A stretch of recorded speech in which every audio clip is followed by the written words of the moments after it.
What's going on, everybody? I'm reviewing all 7 of Quentin Tarantino's films in preparation for his brand new film coming out on January 8th, The Hateful Eight. So if you haven't, go check out my other reviews for Reservoir Dogs and Pulp Fiction, his first 2 movies. Here I am on the 3rd film from Quentin Tarantino that came out in 1997, Jackie Brown. So Jackie Brown is a crime thriller directed and produced and written by Quentin Tarantino as usual, but it's actually an adaptation. The film pays homage to blaxploitation movies that came out in the 70s, and it also served as like a comeback film for Pam Grier, who hadn't really been on screen in a long time. As usual, this is becoming a mainstay. Quentin Tarantino has amazing casts as a part of his movie. So opposite of Pam Grier, you got Robert Foster, Robert De Niro, Samuel L. Jackson, Bridget Fonda, Chris Tucker, Michael Keaton. Is just another star-studded cast with incredible actors and actresses. But like I said, it served as a comeback film for Pam Grier and also Robert Forster. Both of them were veteran actors, but they hadn't had leading roles in many years, so this was kind of a comeback for the two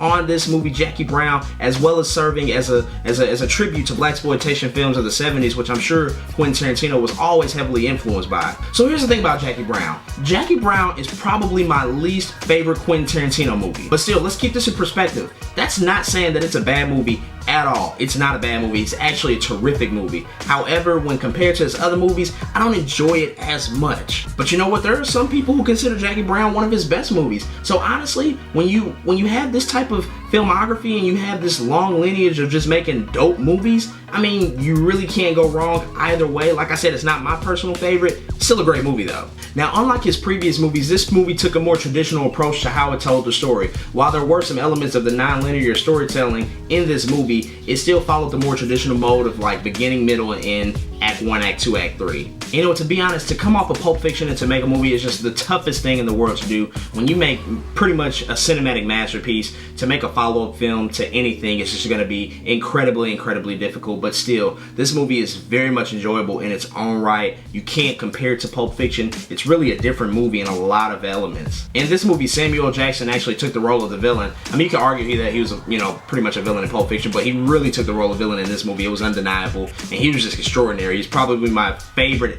piece and element and character of this movie. Samuel L. Jackson has pretty much been in every single Quentin Tarantino movie except Reservoir Dogs in some shape or form.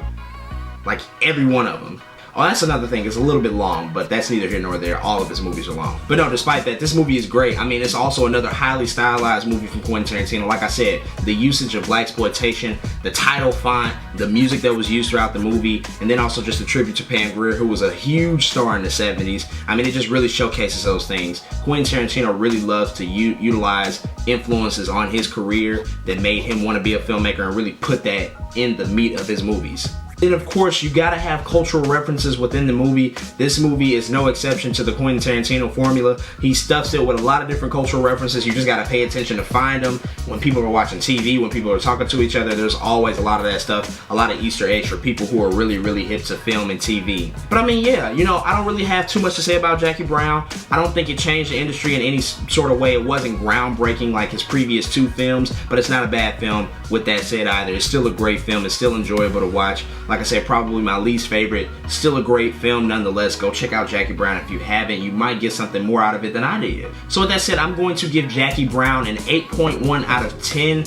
That's still a great score. That's an incredible score. I mean, I don't give most movies 8.1s out of 10. So Jackie Brown is getting an 8.1 out of 10. It's still a great movie, and it still holds up as far as Quentin Tarantino's filmography. He still pretty much has a stainless record, if you ask me. He's made some missteps. I think he made a few missteps with this one, but still, I can still watch Jackie Brown and get some enjoyment out of the movie. Like I said, if you haven't, go check out Jackie Brown. It's a nice little gem. As always, go check me out on social media, JRW the Creator on Twitter and Instagram, and then go check out my website, jordanrwilliams.com. And please go check out my other reviews of Quentin Tarantino films. I've already reviewed Pulp Fiction. I've already reviewed Reservoir Dogs. Up next are Kill Bill Volume 1 and 2. Definitely check those out and the rest of his filmography as well. And I'll see y'all next time.